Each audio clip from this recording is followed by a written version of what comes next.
Hi అండి. ఈరోజు నేను అరటికాయ పెసరపప్పు కూర, బీట్రూటు గిన్సగడ్డల తాలింపు చేసి పిల్లలకి క్యారేజ్ పెట్టాలనుకుంటున్నానండి. అది ఎలా చేస్తున్నానో చూడండి. దానికోసం ఫస్ట్ అరటికాయ నేను కట్ చేసుకుంటున్నాను. అయితే ఇక్కడ ఒక టిప్ చెప్తున్నాను. అరటికాయ కట్ చేసుకునేటప్పుడు నీళ్ళల్లో ఉప్పు వేసి ఆ నీళ్ళల్లోనే చేతులు పెడుతూ కట్ చేసుకోవాలి. అప్పుడు మనకి ఆ జోమ్ ఏమీ అంటుకోకుండా ఉంటుంది. ఒకవేళ జోమ్ అంటుకుంటే ఆ విధంగా సాల్ట్ వేసుకొని బాగా రుద్ది కడిగేసుకున్నట్లయితే ఆ జోమ్ అంతా పోతుందండి. చేతులు కూడా నీట్గా ఉంటాయి. ఇప్పుడు నేను స్టవ్ వెలిగించి దబర పెట్టి ఆయిల్ వేసుకొని పోపు దినుసులు వేసుకొని ఆనియన్స్ వేసుకున్నాను. అవి కొంచెం వేగిన తర్వాత పచ్చిమిర్చి వేసుకున్నాను. అవి కూడా బాగా వేగనివ్వాలి. కొంచెం వేగడానికి ప్లేట్ కనుక పెట్టేసామంటే నీట్గా వేగిపోతాయి. ఇవి బాగా వేగిన తర్వాత ఇందాక అరటికాయ ముక్కలు కడిగి పెట్టుకొని వాటిల్ని కూడా దీంట్లో యాడ్ చేసుకోవాలి. తర్వాత మూత పెట్టి కాసేపు అయిన తర్వాత ఇలా కలబెట్టుకుంటూ ఉంటే అడుగు మాడిపోకుండా అవి కొంచెం మెత్తబడతాయి. తర్వాత దాంట్లో పసుపు వేసుకోవాలి. వాటిల్ని ఈ విధంగా కలబెట్టుకుంటూ ఉండాలి. తర్వాత నేను ముందుగానే ఒక టీ గ్లాసు పెసరపప్పు కడిగి నానబెట్టుకొని ఉన్నాను. ఆ టీ గ్లాస్ పెసరపప్పును కూడా వేసేసాను. కొంచెం కలబెట్టి మూత పెట్టేశాను.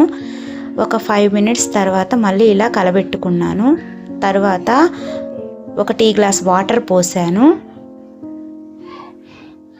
వాటర్ పోసేసి బాగా కలబెట్టేసి మూత పెట్టేసి ఒక 5-10 మినిట్స్ అట్లాగే సిమ్లో పెట్టి ఉడికిచ్చేసుకుంటే మొత్తం ఉడికిపోతుంది నీట్గా.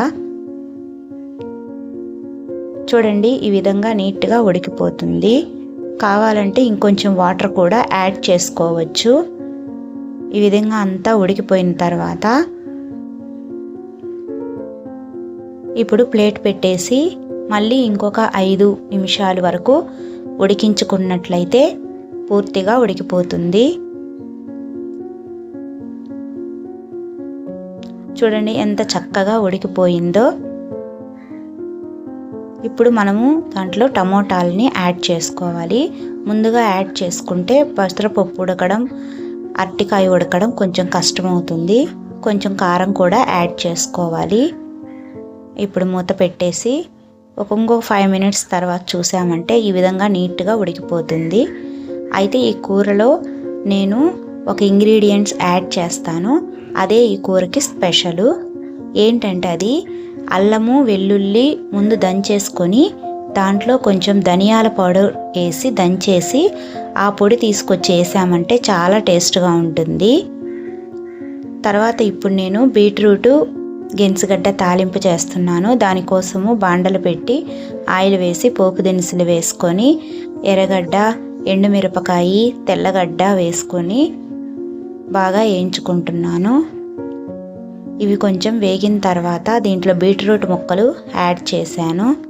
తర్వాత గెనిసిగడ్డ ముక్కలు కూడా యాడ్ చేశాను. దాంట్లో కొంచెం సాల్ట్ వేసి పైన మూత కనుక పెట్టేసినట్లయితే నీట్గా ఉడికిపోతాయి. చూడండి, ఈ విధంగా బాగా కలబెట్టుకుంటే నీట్గా ఉడికిపోతాయి. తర్వాత నేను పప్పల పొడి తయారు చేసి పెట్టుకొని ఉంటాను ఇంట్లో.